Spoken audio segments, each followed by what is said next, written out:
미래 분열하고 있어요. 뭐야 이거?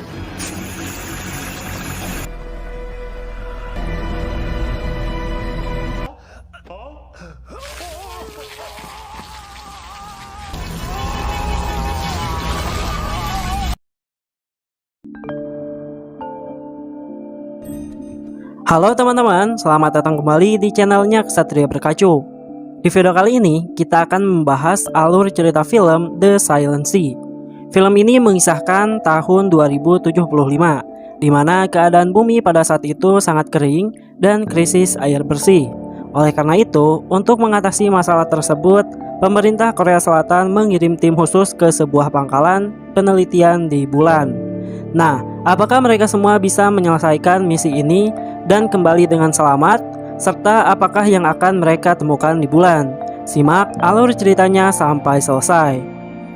Diceritakan pada tahun 2075, seluruh dunia mengalami krisis air yang disebabkan oleh pemanasan global.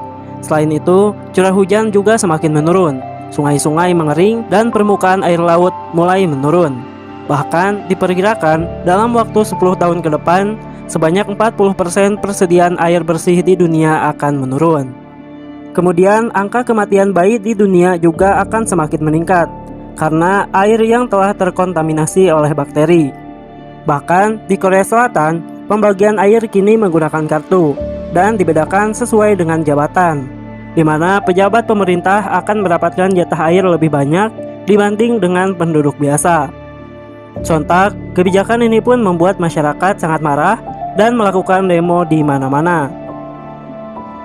Di lain sisi, terlihat seseorang bernama Kim Jae-sun dan bawahannya menemui Song Jian yang merupakan ahli astrobiologi.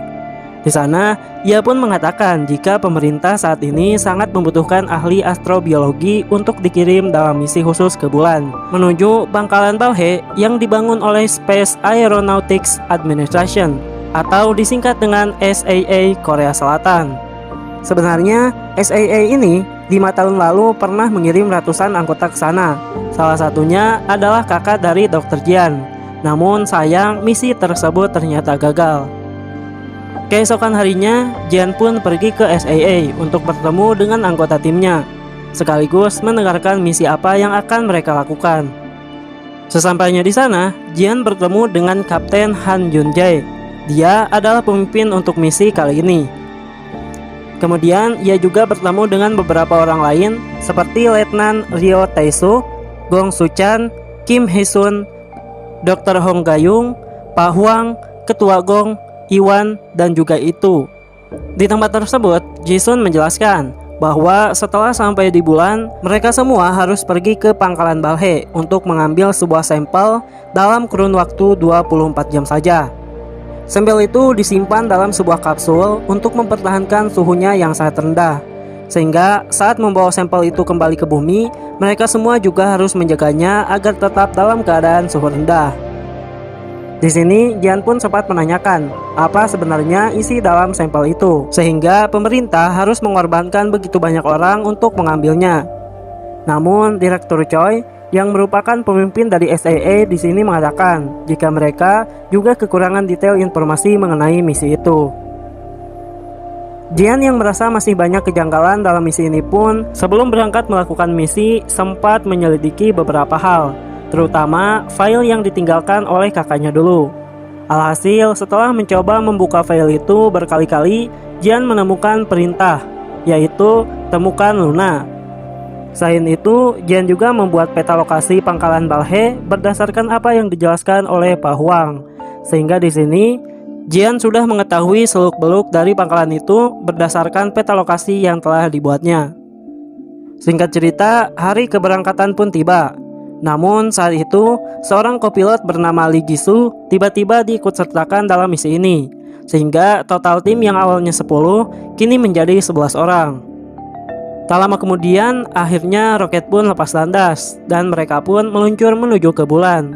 Awalnya perjalanan ini berjalan dengan lancar dan mereka semua terlihat sangat bersemangat menjalankan misi ini. Namun di tengah perjalanan, tiba-tiba salah satu skrup terlepas sehingga membuat roket hilang kendali. Akhirnya demi keselamatan semuanya, kapten pun meminta pilot dan juga kopilot untuk melakukan pendaratan darurat. Dan di sini roket mereka pun menghantam bebatuan di bulan, lalu roket mereka berhenti di ujung bulan. Akibat pendaratan darurat itu, Pak Huang terluka cukup parah pada bagian rusuknya. Sementara itu, saat Kapten Yun Jae akan membuka pintu keluar, roket tiba-tiba miring dan terancam akan jatuh membawa mereka semua ke dalam. Tak hanya itu, barang bawaan mereka juga membuat lubang besar di ujung roket, sehingga hal itu semakin menyulitkan mereka untuk bertahan.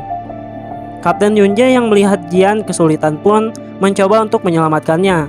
Lalu, setelah penuh perjuangan, semua kru pun berhasil keluar dari dalam roket dengan keadaan baik-baik saja, meskipun roket mereka kini harus terjatuh ke dalam lubang. Karena roket mereka terjatuh tidak tepat pada sasaran, kini mereka pun harus berjalan sejauh 7,6 km untuk sampai di pangkalan Balhae. Selama perjalanan yang cukup jauh itu, oksigen para anggota terus menurun, bahkan mereka sampai kesulitan untuk bernapas.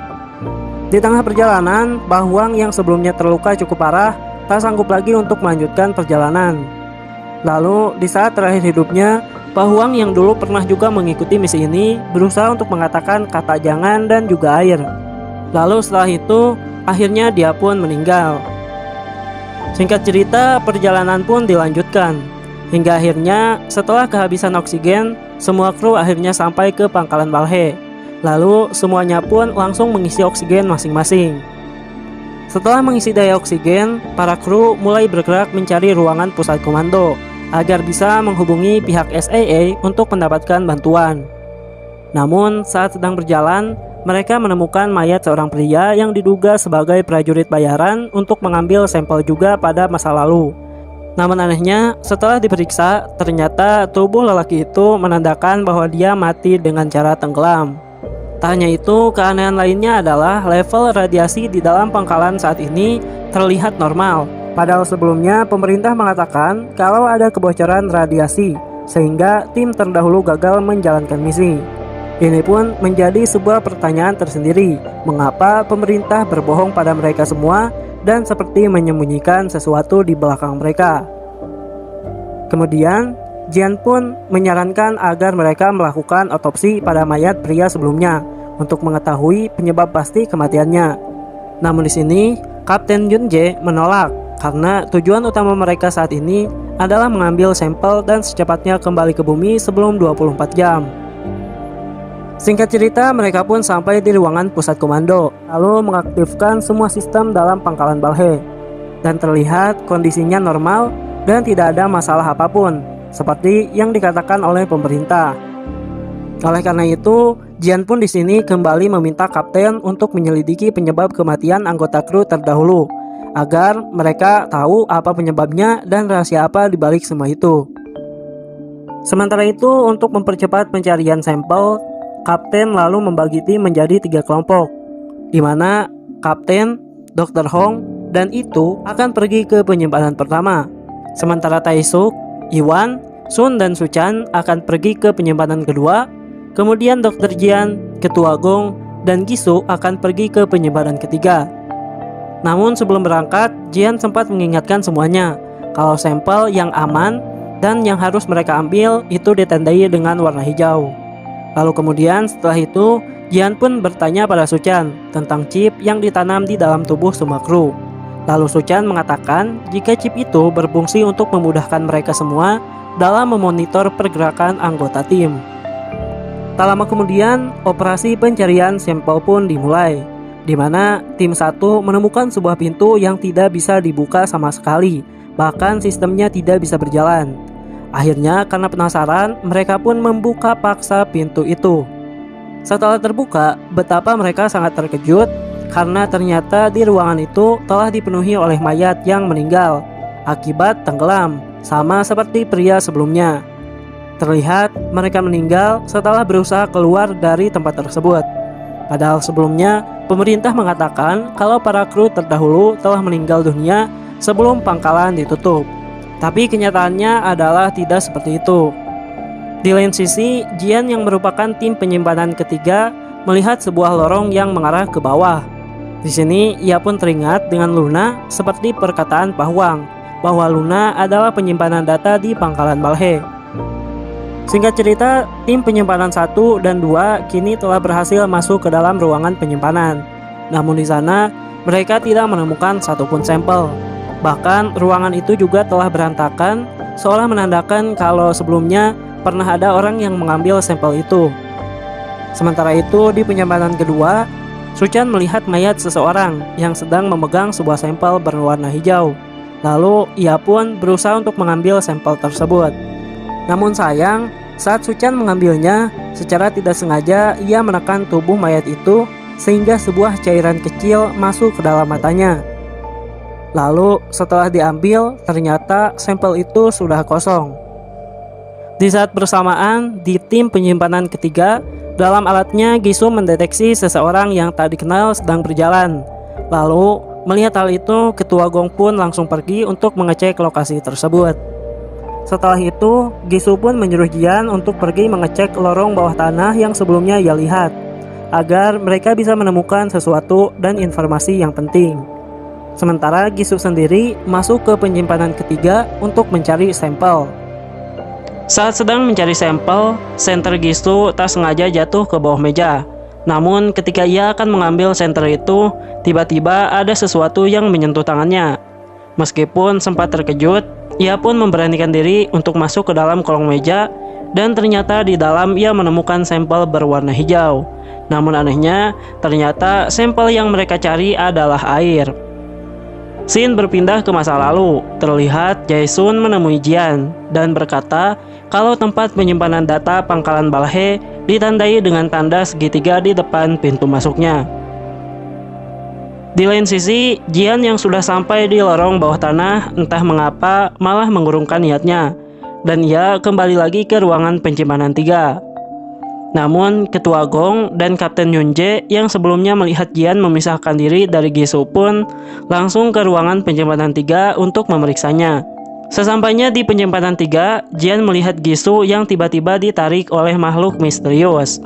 Kemudian makhluk itu juga menjatuhkan tubuh Gisu dalam keadaan meninggal dunia.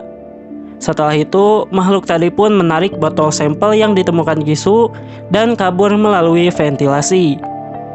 Sontak, Kapten Yunje yang sampai di penyimpanan 3 pun sempat mencurigai Jian sebagai pelaku dari pembunuhan Gisu. Namun, setelah melihat rekaman dari kamera di seragam Jian, kecurigaan mereka pun ternyata salah. Sementara itu, di tim penyimpanan kedua, Suchan yang sebelumnya kemasukan air di bagian matanya yang berasal dari mayat yang ia temukan, saat ini terlihat berjalan dengan tatapan kosong dan dengan wajah yang semakin pucat. Lalu sesampainya di ruang pusat komando, tiba-tiba Suchan mengeluarkan air yang sangat banyak dari dalam mulutnya. Melihat fenomena itu, Dr. Hong menyuruh semua anggota kru untuk menggunakan APD. Lalu Dr. Hong pun langsung memeriksa Suchan dan mencoba mengeluarkan air di dalam tubuhnya. Terlihat keadaan Suchan seperti orang yang tenggelam dalam lautan gelap dengan tubuh yang sudah dipenuhi air.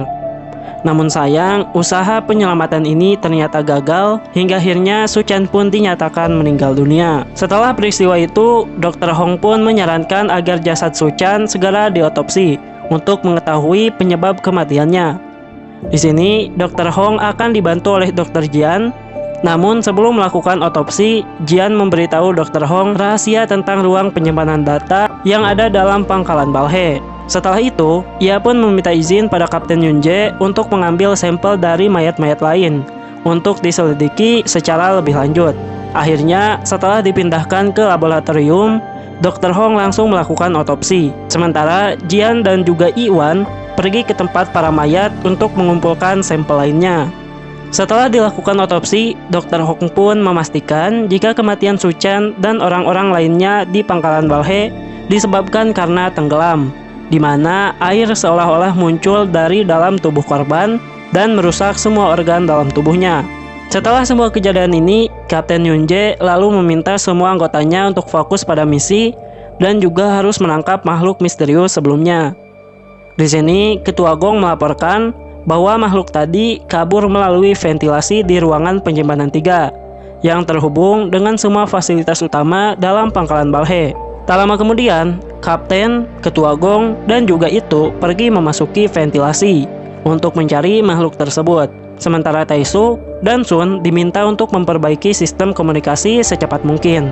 Di dalam ventilasi, mereka melihat beberapa coretan yang mencurigakan. Lalu, kondisi ventilasi yang bercabang juga semakin menyulitkan mereka mencari makhluk tersebut.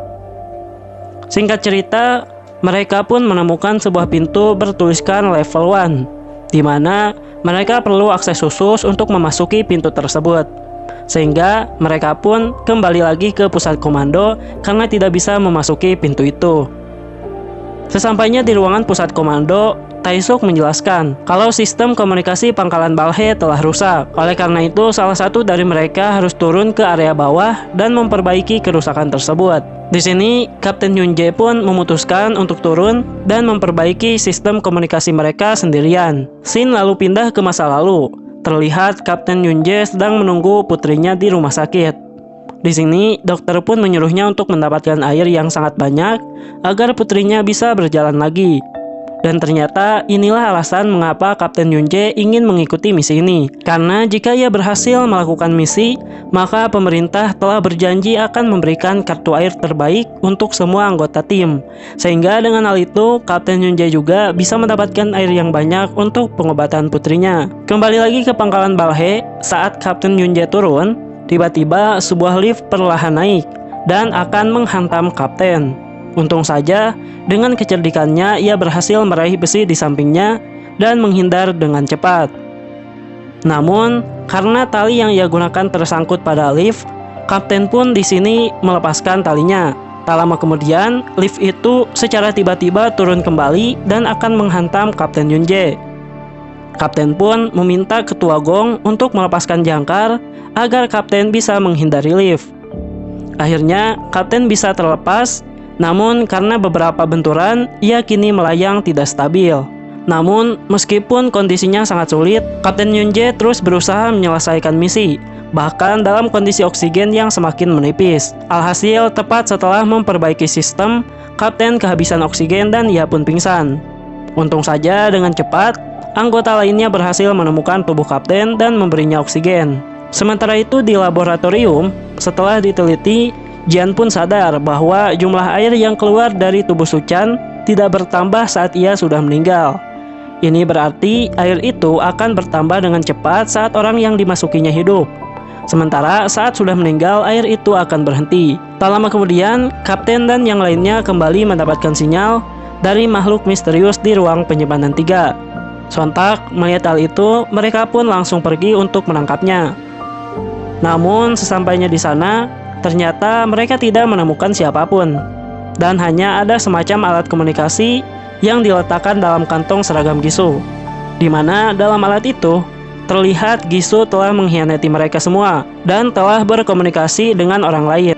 Setelah kejadian itu, Kapten lalu menghubungi Direktur Choi untuk melaporkan kejadian di sana dan juga melaporkan 3 anggotanya yang meninggal.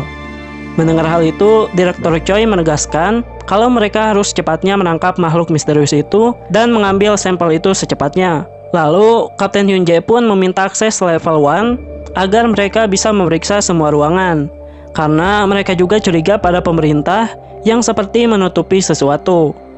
Mendengar hal itu, Direktur Choi mengatakan bahwa ia tak memiliki alasan untuk merahasiakan apapun dari mereka. Bahkan sebagai penanggung jawab, ia ingin semua anggota kru kembali ke bumi dengan selamat. Sementara itu, di lain sisi, Jian melakukan penelitian dengan menggunakan darahnya, di mana ternyata saat tetesan darah Jian mengenai zat air itu pun membelah diri dan bertambah semakin banyak.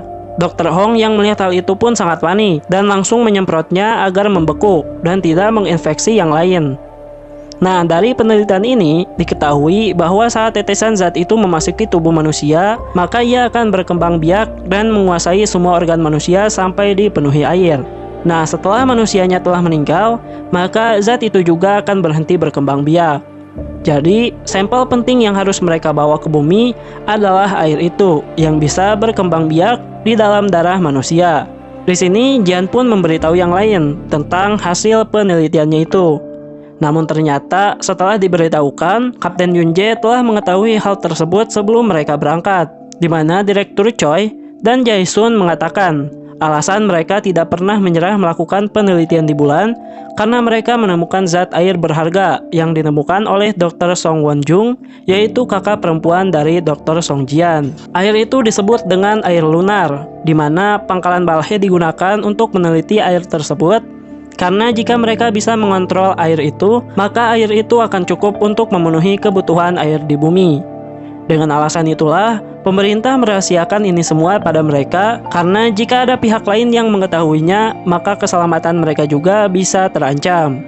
Setelah mendengar hal itu, Jian pun teringat pada perkataan kakaknya tentang The Silent Sea di bulan, di mana saat orang lain berpikir tidak ada sumber air di bulan, kakaknya justru menemukan air lunar yang bisa mencukupi kebutuhan di bumi.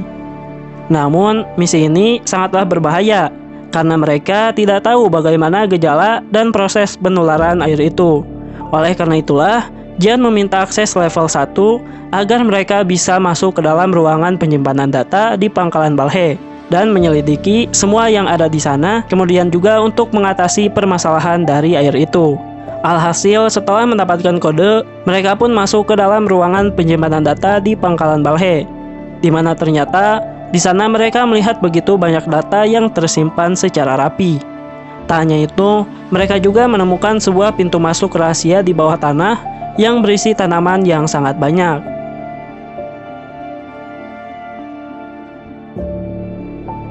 Setelah ditemukannya ruangan bawah tanah, Jian dan anggota kru yang lain memeriksa ruangan itu. Dan ternyata di sana mereka menemukan begitu banyak sampel yang selama ini mereka cari-cari. Lalu Jian pun mengamankan beberapa sampel untuk mereka bawa ke bumi. Dan ternyata semua tanaman yang tumbuh di ruangan itu dulunya berasal dari sebuah bibit tanaman yang terkena tetesan air lunar. Tak lama kemudian, Iwan yang bertugas membawa sampel tiba-tiba diserang oleh si makhluk misterius sampai tangannya terpotong, dan makhluk itu pun membawa sampelnya. Anggota kru pun sempat berusaha menembak makhluk itu, namun gerakannya sangat cepat sehingga ia pun bisa lolos. Sementara itu, tetesan air lunar yang tumpah tak sengaja mengenai darah Iwan. Di sini, semuanya pun diperintahkan untuk keluar dan terpaksa meninggalkan Iwan yang kini terinfeksi. Sesampainya di laboratorium, Dr. Hong merawat itu yang juga terluka dalam peristiwa itu. Sementara Jian mengatakan kalau makhluk yang selama ini mereka cari-cari adalah seorang gadis, namun tubuhnya bisa bergerak dengan sangat cepat. Tak hanya itu, sepertinya gadis itu juga mengincar sampel yang sama seperti yang mereka cari. Oleh karena itulah, ia selalu muncul ketika mereka menemukan sebuah sampel. Setelah itu, Kapten lalu menghubungi Direktur Choi untuk melaporkan semuanya. Dia juga mengatakan jika makhluk misterius selama ini adalah seorang gadis remaja yang memakai jas anggota lab. Di sini Direktur Choi menyuruh mereka untuk melakukan apapun demi bisa membawa sampel itu ke bumi. Bahkan mereka boleh membunuh gadis itu jika ia tetap menghalangi misi mereka. Lalu setelah sambungan telepon berakhir, Kapten pun melihat foto Direktur Choi bersama gadis itu. Ini artinya Direktur Choi pasti mengetahui rahasia tentang gadis itu, namun ia masih menyembunyikannya. Nah, karena sekarang sampel itu telah mereka dapatkan, Kapten pun meminta semua anggotanya untuk waspada sampai bantuan datang. Namun di lain sisi, Jian malah memaksa untuk kembali ke ruangan penyimpanan data untuk mencari sesuatu. Akhirnya Jian dan Dr. Hong pun pergi ke ruangan tersebut. Namun mereka ternyata tidak menemukan apapun, seolah-olah data itu sudah dihapus oleh seseorang. Setelah itu, mereka pun kembali ke laboratorium dan bertemu dengan Tae-suk yang kelihatannya mencurigakan. Bahkan di sana ia sempat meminta izin untuk memindahkan semua sampel ke ruangan pusat komando. Namun Jian tidak mengizinkannya karena sampel itu adalah tanggung jawabnya. Tak lama kemudian, gadis misterius itu muncul lagi. Di sini Tae-suk pun langsung menembaknya. Namun gadis itu lagi-lagi berhasil lolos. Sementara itu Dr. Hong langsung menghubungi kapten dan anggota yang lain untuk membantu mereka. Hingga akhirnya mereka pun datang dan menodongkan pistol ke arah gadis itu. Pelan-pelan Jian lalu menenangkan gadis itu dan meletakkan sampel di atas meja. Di sana, Jian pun sadar kalau ternyata jas lab yang digunakan gadis itu adalah milik kakaknya. Lalu ketika gadis itu mengambil botol sampel tadi, salah satu anggota kru menembak botol sampel itu sehingga airnya tumpah dan mengenai anak itu. Terlihat anak itu pun setelah terkena sampel langsung kesakitan dan tiba-tiba muncul sebuah luka besar di tubuhnya. Dan ternyata air berbahaya ini untuk gadis tadi bukan menjadi virus, malah menjadi obat untuk semua luka-lukanya. Kemudian setelah efek air itu berhenti, gadis itu pun langsung kabur. Setelah kejadian ini, Jian pun berpikir jika mereka bisa menenangkan dan menjinakkan gadis itu, maka ia akan bisa membantu mereka nantinya. Oleh karena itulah, Jian meminta semua kru untuk tidak membunuh gadis itu. Lalu kapten pun membuat rencana untuk menangkapnya, di mana dia akan dipancing oleh Jian menggunakan air sampel di sebuah ruangan. Sementara di lain sisi, diam-diam Ryo Tae-suk malah mengkhianati mereka semua. Ia menghubungi seseorang dan membawa semua botol sampel yang mereka kumpulkan. Tak hanya itu, bahkan itu yang mengetahui rencananya langsung dibunuh.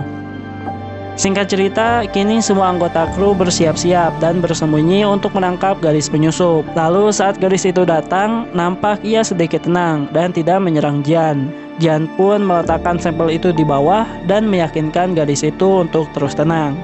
Namun saat gadis itu sudah masuk ke dalam perangkap, Jian malah tidak mau pergi dari sana, hingga akhirnya kapten pun terpaksa menariknya keluar. Gadis itu pun sontak langsung panik dan ia mencoba kabur, namun kakinya tersangkut pintu. Terlihat ia pun sangat kesakitan, bahkan sampai menggigit tangan Jian. Lalu pada saat itulah Jian melihat di belakang leher gadis itu ada sebuah label bertuliskan Luna 073. Tak lama kemudian Jian pun membukakan pintu untuk menolongnya. Lalu kapten di sini langsung menembakkan bius ke arah gadis itu sehingga ia pun pingsan. Sementara itu, Ryo Tae-suk yang berada di ruangan pusat komando dengan sampel yang telah dicurinya sengaja menutup beberapa pintu untuk menjebak kru lainnya. Tak lama kemudian, Luna 073 pun akhirnya sadar dan langsung melarikan diri. Sontak, Jian langsung mengejarnya dan ikut masuk ke dalam ventilasi.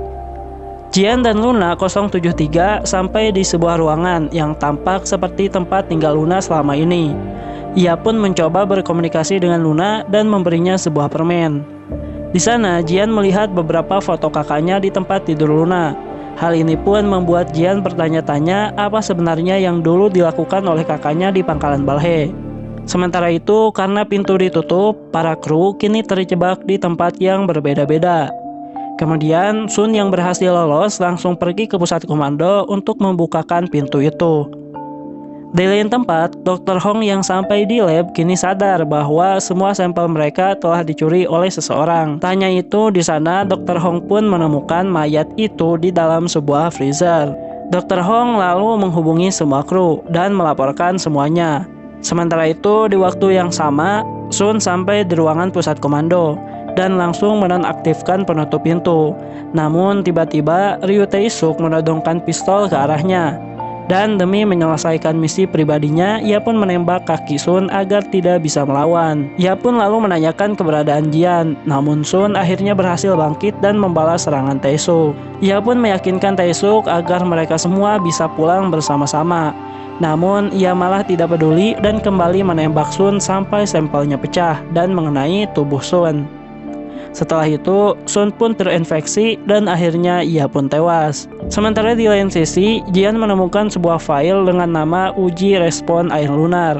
Ternyata awalnya uji coba air itu dulu dilakukan pada seekor ikan dan akhirnya berhasil. Kemudian, para kru memutuskan untuk menguji air itu pada manusia.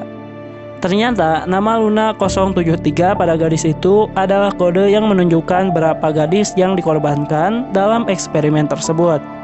Ini artinya sebanyak 72 gadis gagal dan meninggal dunia, dan hanya Luna 073 yang berhasil selamat.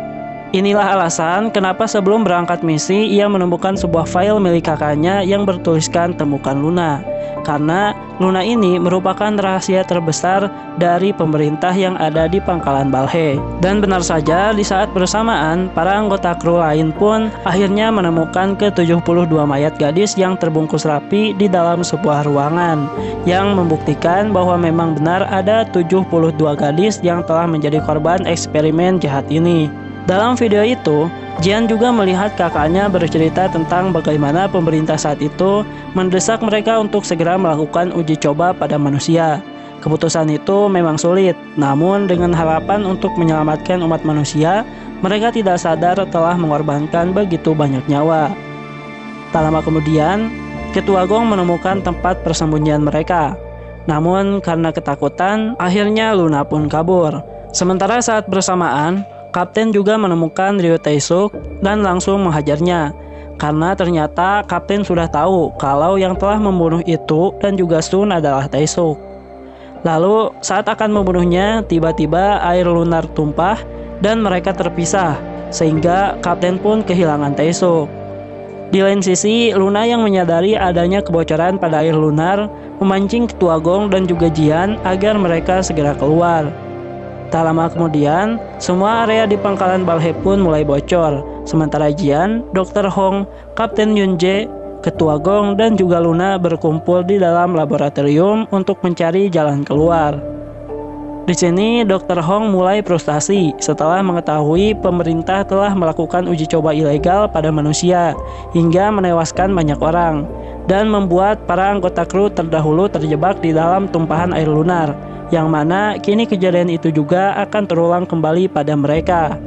Di lain sisi, Jian pun tersadar alasan Direktur Choi memilihnya dalam misi karena Jian tidak mungkin akan mengungkapkan kejahatan pemerintah yang melibatkan kakaknya sendiri. Tak lama kemudian, penglihatan Jian mulai aneh.